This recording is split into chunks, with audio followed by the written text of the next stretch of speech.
అందరికీ వందనాలు. సమయం ఇచ్చిన అయ్యగారికి, అమ్మగారికి నా వందనాలు.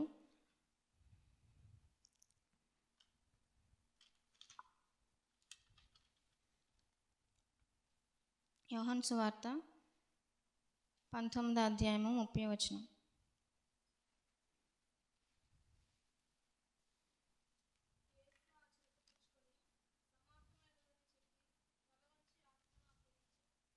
చిన్న ప్రేయర్ చేసుకుందాం.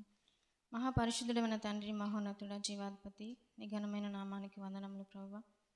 యొక్క ఉదయకాల సమయం నుంచి తండ్రి ఈ మధ్యాహ్న కాలం వరకు మమ్మల్ని అందరినీ కూడా మీ రెక్కలలో కాచి కాపాడి ఈ సన్నిధిలో ప్రభువా ఈ విధంగా ప్రభువా నీ మాటలు ధ్యానించడానికి ప్రభువా, మరి సిలువలో మీరు మాట్లాడిన ప్రతి మాట ఒక్కొక్క మాటగా మేము ధ్యానించడానికి మీరు మాకు ఇచ్చిన అవకాశం బట్టి మీకు వందనాలు. మరి ముఖ్యంగా ఈ 6వ మాటని యోగ్యత ఏ అర్హత లేని నన్ను ప్రభువా మీరు ఏర్పరచుకుని ప్రభువా నాయనా ఈ సన్నిధిలో తండ్రి ఈ సమయంలో తండ్రి ప్రభువా ఈ స్థానంలో నిలబడడానికి కూడా అర్హత లేని నాకు ఈ యొక్క సమయాన్ని ఇచ్చావు, నీకు వందనాలు ప్రభువా. మీరే మా పక్షంగా ఉండే తండ్రి దేవా, మీరు మాతో మాట్లాడమని నజరుడైన యేసయ్య నామములో వేడుకుంటున్నాం తండ్రి, ఆమేన్. సమాప్తమైనది. యేసుక్రీస్తు ప్రభువారు ఈ లోకంలో బ్రతికిన ఆయన జీవితకాలం నుంచి చివరి దశలో ఉన్నప్పుడు ఆయన చేసిన ప్రతి కార్యాన్ని సంపూర్తిగా చేశారని చెప్పి ఒక కాన్ఫిడెంట్తో, ఒక విజయంతో ఆయన యొక్క కేక వేయడం మనం చూస్తున్నాం.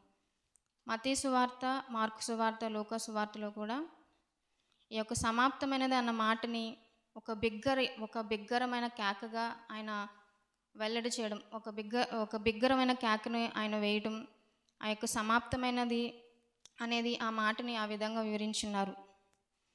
సమాప్తమైనది అనేది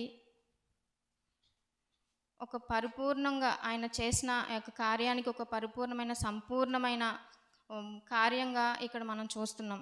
ఏ యొక్క రుణము కూడా లేకుండా మొత్తం పూర్తిగా ముగించారు అనేది మనం ఈ వాక్యంలో ఈ మాటలో మనం అర్థం చేసుకోవచ్చు. మొదటి నుంచి ఈ యొక్క 5 మాటల వరకు మనం యేసయ్య మాట్లాడిన ప్రతి మాట కూడా ఒక్కొక్క మాటలో ఒక్కొక్క అర్థము, ఎంతో విలువైన మాటలు మనం ఇప్పటి వరకు మనం ధ్యానించాము. ఈ 6వ మాటలో ఒకసారిగా 4, 5 ఆ మాటల్లో ఆయన యొక్క సిలువ వేదన, ఆ యొక్క విషాదకరమైన ఆ యొక్క పరిస్థితులు ప్రతిదీ కూడా ఆయన ఆ యొక్క ఒంటరితనంలోంచి వచ్చిన ఆ 4వ మాట ప్రతిదీ మనం చూసాం. ఈ 5వ మాటలో ఒక్కసారిగా ఆయన ఎంతో విజయంతో, ఎంతో విజయోత్సాహంతో ఈ మాటని ఆయన పలకడం మనం చూస్తున్నాం. ఆయన ఎందుకు వచ్చారు, అసలు ఏం చేశారు, ఏమి నెరవేర్చారు అనేది మనం ఇంకా ధ్యానిస్తున్నట్లయితే, మొదటిగా ఆయన మరణానికి ముందు జరగవలసిన ప్రవచనాలన్నీ కూడా నెరవేర్చి పూర్తి చేశారు. ఆయన యొక్క పుట్టుక, ఆయన యొక్క మరణం అన్నీ కూడా, ఆయన జీవించిన జీవితం అంతా కూడా అన్ని ప్రవచనాల మీద ఆధారపడి ఉన్నది. ఏ ఒక్కటి కూడా ఆయన తండ్రి చిత్తానికి విరుద్ధంగా ఏ ఒక్కటి కూడా చేయలేదు. ప్రతిదీ కూడా ఆయన చిత్తంలో ప్రవచనాలు దేవుడు ఏదైతే ఉద్దేశించి ఈ లోకంలోనికి పంపించారో ఆ ప్రవచనాలు ప్రతిదీ కూడా ఆయన పుట్టుక ఆదికాండం నుంచి మనం చూస్తే ఆయన స్త్రీ సంతానంగా పుడతారని, కన్యక గర్భాన జీవిస్తారని, అబ్రహాము వంశంలోను దావీదు వంశంలోను ఆయన పుడతాడని ప్రతీది కూడా లేఖనాల్లో ప్రతీది కూడా నెరవేర్చారు. ఆయన చివరి దశలో కూడా దప్పిగొనుచున్నాననేది కూడా ఆయన మానవుడిగా దప్పిగా ఆ యొక్క పరిస్థితులు అన్నీ చూస్తే దాహం వేయొచ్చు, కానీ అక్కడ ఆ ప్రవచనం నెరవేర్చాలి కాబట్టి దప్పిగొనుచున్నానని కూడా ఆ మాటను ఆయన వివరించారనమాట. రెండవదిగా ఆయన శ్రమలు కూడా సంపూర్తమయ్యాయన్నమాట. ఆయన శ్రమలు మనకు తెలుసు, ఆయన ఎంతగా శ్రమను ఈ లోకంలో అనుభవించారు. మనమైతే చిన్న చిన్న సమస్యలకే నాకే వచ్చేసింది ఈ సమస్య, నాకే అని చెప్పి మనం చాలా గందరగోళం అయిపోతాం. కానీ యేసుక్రీస్తు వారు ఏ ఒక్కటి కూడా ఆయన ఇది భరించలేనిది అనేది కాకుండా ఆయన ఆవేదన, ఆయన ఒంటరితనం, ఆయన శ్రమలు అటు మానసికంగాను భౌతికంగాను ఇటు ఆత్మీయ వేదనతో కూడా ప్రతీది కూడా ఓర్పుతో సహనంతో ఆయన సహించారు. తండ్రి ఇటు మానవుని చేతిలో మనుషులు ఆయన ఎంతగానో కొట్టారు, ఎంతగానో హింసించారు. ఇటు సాతాను కూడా ఎన్నో ఆలోచనల ద్వారా గెత్సెమనే తోటలో ఎంతో మానసికంగా కృంగుదలలో సాతాను కూడా ఆయన్ని శోధించిందనమాట. అలాగే దేవుని యొక్క ఉగ్రతను కూడా ఆయన సహించారనమాట. ప్రతీది కూడా సంపూర్తిగా చేసి ఆయన యొక్క సిలువలో సమాప్తం అనేదని ఎంతో క్లియర్గా ఆయన పూర్తి అయిపోయింది నేను వచ్చిన పని అనేది ఎంతో స్పష్టంగా ఈ మాటలో మనం అర్థం చేసుకోవచ్చు. ఆయన సిలువలో ఉన్న ఆయన పుట్టిక నుంచి ఆయన శ్రమల నుంచి మనం ప్రతిది కూడా ప్రతి సంవత్సరం కూడా ప్రతి ఒక్కరు కూడా ప్రతి చర్చిలో కూడా ప్రతి మాటని ప్రతి దినము కూడా ప్రతి ఈ యొక్క దినాన్ని మనం వారు ధ్యానిస్తుంటారు. ఎన్ని మాటలు ఎన్ని విన్నా ఎన్ని మాటల నుంచి మనం ఎన్ని తెలుసుకున్నా కానీ ప్రతి దేవుడు ఆ మాటల్లో నుంచి మనకి ఏదో ఒకటి మన ద్వారా వాళ్ళ ద్వారా మనతో మాట్లాడుతూ ఉంటారు. ఆయన శ్రమల్ని మనం ఎంత ధ్యానిస్తామో ఆయన శ్రమల్లో ఉన్న ప్రతీది కూడా మనం ఇంకా ధ్యానిస్తూ ఉంటామో ఆయన మీద మనకు ప్రేమ, అలాగే ఆయన పట్ల మనకు కృతజ్ఞత భావం కూడా అంతే పెరుగుతుంది అనమాట. సిలువకి రెండు వైపులు మనం చూస్తే కుడివైపున ఎడం వైపున రెండు వైపులో ఒకటి శ్రమలు, ఇంకొకటి శ్రమ ఇంకొకటి దేవుని ఉగ్రత. రెండో వైపు మనం చూస్తే ఆయన యొక్క రెండవ రాకడ, రెండవదిగా రక్షణ ఆధారం. ఈ రెండిటిని మనం సిలువకి అటు ఇటు కూడా మనం ఊహించవచ్చు అనమాట. ఈ సమాప్తమైనది మాట ఒక గ్రీకు వర్డ్ నుంచి టెటలిస్టై అనే ఒక మాట నుంచి దీన్ని తర్జుమా చేశారనమాట. యేసుక్రీస్తు వారు ఈ మాటని సమాప్తమైనది అనే కాకుండా అంటే పూర్తి చేసేసాను, ఏది కూడా మిగిలి లేదు అనే ఒక మాటని ఈ మాటని అర్థం వచ్చేలాగా ఎక్కడెక్కడ మాట్లాడున్నారంటే మత్తయి సువార్త 11వ అధ్యాయము 1వ వచనం.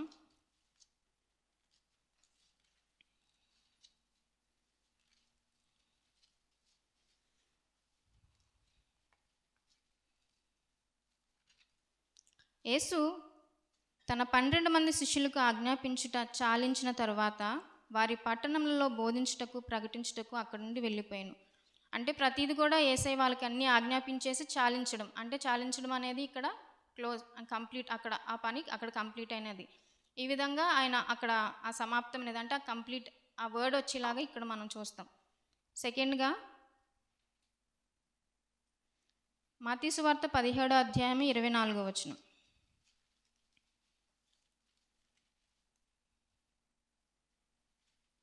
వారు కపెర్నహూమునకు వచ్చినప్పుడు అరషెకేలు అను పన్ను వసూలు చేయవారు పేతురు యొద్దకు వచ్చి, మీ బోధకుడు ఈ అరషెకేలు చెల్లింపడా అని అడుగగా, చెల్లింపగా అనేది కూడా అంటే ఆయన ఏం చెల్లించాడు అనేది మనం క్వశ్చన్ మార్క్గా పెట్టుకుందాం. తర్వాత లూకా సువార్త 2వ అధ్యాయం 39వ వచనం.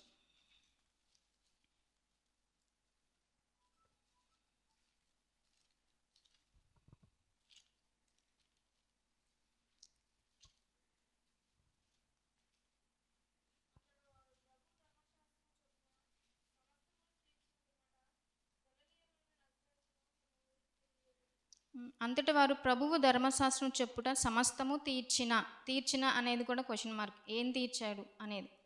నెక్స్ట్ లూకా సువార్త 18వ అధ్యాయం 31వ వచనం.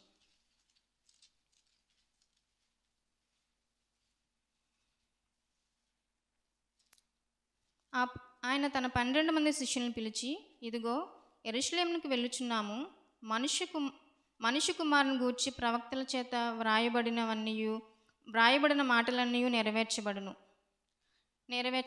ఈ 4 విషయాలు కూడా సమాప్తమైనది గ్రీకు వర్డ్ అని చెప్పాను కదా. ఆ యొక్క ఏ మాటలు సమాప్తమైనది అని అర్థం వచ్చేదిగా ఇక్కడ ఉన్నదంటే, మొదటిగా మనం చూసే మత్తయి సువార్త 11వ అధ్యాయంలో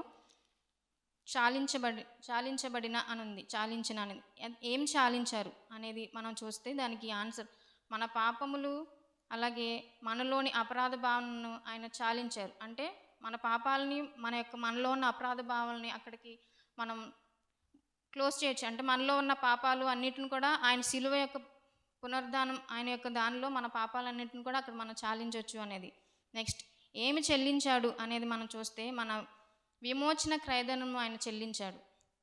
నెక్స్ట్ ఏం తీర్చబడిందంటే ధర్మశాస్త్రం యొక్క అవసరత తీర్చబడింది. రోమాపత్రిక 10వ అధ్యాయం 4వ వచనం.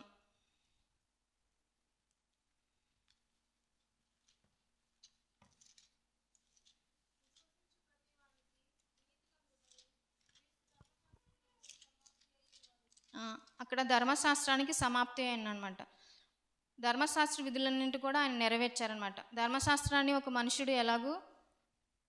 మనుషుడిగా ఆ ధర్మశాస్త్రాన్ని మనం దాన్ని అనుసరించలేము, పాటించలేము. కానీ యేసుక్రీస్తు మన కోసం ఆ ధర్మశాస్త్రం అంతటిని నెరవేర్చి మొత్తం అన్నిటిని కూడా ఆయన ఒక శాపాన్ని, దానిలో ఉన్న ఆజ్ఞలన్నిటిని కూడా ఆయన సమాప్తి చేసి ధర్మశాస్త్రాన్ని అంతటిని కూడా ఆయన కంప్లీట్ చేశాడు. అంటే ధర్మశాస్త్రానికి సమాప్తిగా ఉన్నాడనమాట ఆయన. నెక్స్ట్ అనేది ఏమి సమాప్తమైనది? ప్రాయశ్చిత్తం చేయబడి సమాప్తమైనది.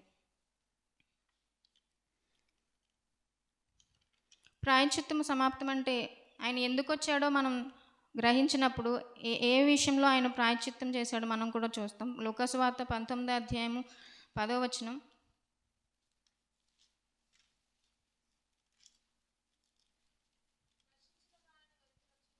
మనిషి కుమారుడు వచ్చినని అతనితో చెప్పాను. నెక్స్ట్ 1 తిమోతి 1వ అధ్యాయము 15వ వచనం.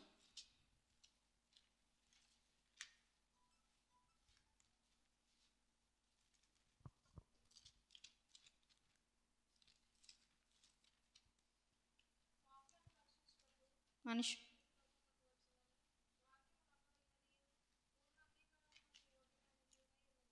ఇలాగే యేసుక్రీస్తు ఈ లోకంలోకి వచ్చింది ప్రాయశ్చిత్తం చేయడానికి. పాపముల యొక్క మనుషుల్లో ఉన్న పాపాన్ని అంతం చేయడానికి ఈ లోకానికి వచ్చారు. నెక్స్ట్ సాతాను శక్తిని సర్వనాశనం చేశాడనమాట. మనం క్రైస్తవులుగా సాతాను చూసి భయపడాల్సిన అవసరం లేదు. ఎందుకంటే దేవుడే సాతాన్ని ఓడించాడనమాట. ఓడించి తర్వాత అందరూ కూడా ఆ సిలువ మరణం అని అయిన తర్వాత అక్కడికి ఆయన చనిపోవడంతో చూసి అందరూ ఆయన చాప్టర్ అక్కడ క్లోజ్ అయిపోయిందని అనుకోవచ్చు. కానీ ఆయన అక్కడి నుంచి మరొక స్టెప్ వేశారండి. ఏంటంటే నూతన నిబంధనని అక్కడి నుంచి ప్రారంభించారు. సువార్త అనేది అక్కడి నుంచి ప్రారంభించారు. సో మనం చూసిందంటే ప్రతీది కూడా ఈ యొక్క సమాప్తమైన మాటలో ప్రతీది కూడా ఏంటంటే ఆయన ఎందుకు వచ్చారు, ఆయన ధర్మశాస్త్రాన్ని, అలాగే సాతాను శక్తుల్ని, అలాగే ప్రతిది ప్రాయశ్చిత్తాన్ని, ఆయన శ్రమల్ని, ప్రవచనాలని అన్నీ కూడా నెరవేర్చడానికి ఆయన ఈ లోకంలోనికి వచ్చారనమాట. మనం కూడా ఈ లోకంలో మనకి ఈ జీవితం ఇచ్చిన యేసయ్యకి మనము ఏ విధంగా మనం ఈ లోకంలో బ్రతుకుతున్నాము, మన విషయంలో కూడా ఒక లక్ష్యం అంటూ ఉండాలన్నమాట. మన జీవితంలో కూడా ఒక లక్ష్యం ఉండాలి. ఆ లక్ష్యంతో కూడిన జీవితంతో మనం కూడా ఉన్నప్పుడు మన లైఫ్లో కూడా ఆయన అనుకున్నది మనం కూడా కంప్లీట్ చేయగలము. నెక్స్ట్ ఏంటంటే ఫోకస్డ్గా అనమాట. మనం కూడా ఏదైనా పని ఇచ్చినప్పుడు మనం ఫోకస్డ్గా పనిచేసినప్పుడు అక్కడ కూడా మనకి ఒక సాటిస్ఫాక్షన్ అనమాట. ఇప్పుడు దేవుడు చేసిన ప్రతి పనిని కూడా ఆయన ఎందు నిమిత్తమే దేవుడు ఈ లోకంలోనికి పంపించాడో ఆ పనిని ఆయన సక్సెస్ఫుల్గా కంప్లీట్ చేశాడు. కాబట్టి అంత విజయోత్సవంతో ఆ మాటని ఆయన పలకగలిగాడు. ఈ లోకంలో మనం కూడా ఏదైనా అది భౌతికంగాను, మానసికంగాను, ఆత్మీయంగా కూడా ఏ విషయంలో అయినా మనం ఒక ఫోకస్డ్గా మనం అనుకున్నప్పుడు ఇది నేను చేయాలి, నేను దేవునికి ఇష్టానుసారంగా. యేసయ్య కూడా అంతే, ప్రతిదీ కూడా ఆయన చిత్తాన్ని, దేవుడి యొక్క చిత్తాన్ని మించి ఏమీ కూడా చేయలేదు. అలానే ఆయన అంత కాన్ఫిడెంట్గా చెప్పగలరు. మనం కూడా ఈ లోకంలో బ్రతికినంత కాలం కూడా మనం ఇచ్చిన పనులు నమ్మకస్తులుగా ఉన్నప్పుడు, అలాగే మనం ఒబీడియన్స్, విధేయత కూడా అనమాట. ఆయన కూడా ఫిలిప్పి 2:8, గలతీ 2:20లో కూడా ఒబీడియన్స్ అనమాట. తండ్రికి ఒబీడే ఉన్నాడనమాట. ఒక దేవుడు అయింది కూడా ఒబీడియన్స్ అయి ఉన్నాడు. అలాగే మనం కూడా ఈ లోకంలో ఆయనకి విధేయత చూపించి మనం ఈ లోకంలో బ్రతికినప్పుడు మనం కూడా ఒక సక్సెస్ఫుల్ లైఫ్ని మనం కొనసాగిస్తామన్నమాట.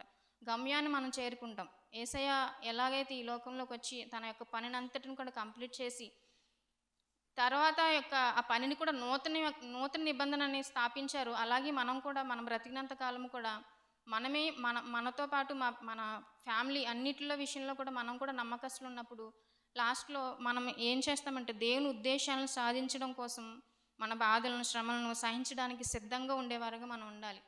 అలాగే మన కుటుంబంలో, మన జీవితంలో దేవుడు చేసిన ప్రతీది మనం కృతజ్ఞత కలిగి ఏ ఉద్దేశంతో మనల్ని ఈ లోకంలోనికి మనం పంపించారో దాన్ని మనం సమాప్తి చేసేలాగా మనం అందరం కూడా బ్రతకడానికి యేసుక్రీస్తు ప్రభువారి కృప మనందరికీ తోడై ఉండును గాక. ఆమేన్.